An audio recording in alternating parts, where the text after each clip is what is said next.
To continue the new model lineup, Mazda announced the reveal of the all-new 3-row-seat flagship CX-90 in 2023 as a 2024 model year SUV, which will replace the current CX-9. But as usual, we have taken the time to illustrate it following the official teaser from Mazda.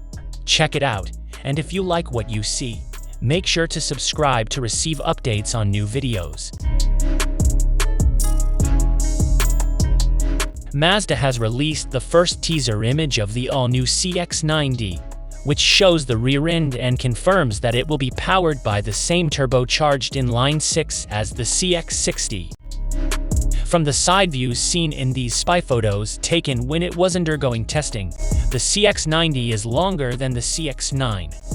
Mazda has made significant improvements to the legroom of the car's middle and rear seats. The forthcoming CX-90's tail lights are also seen.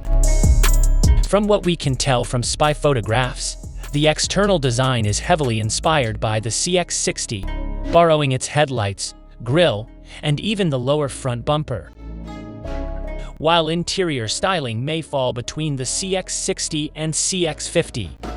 The official release date is scheduled for January 2023,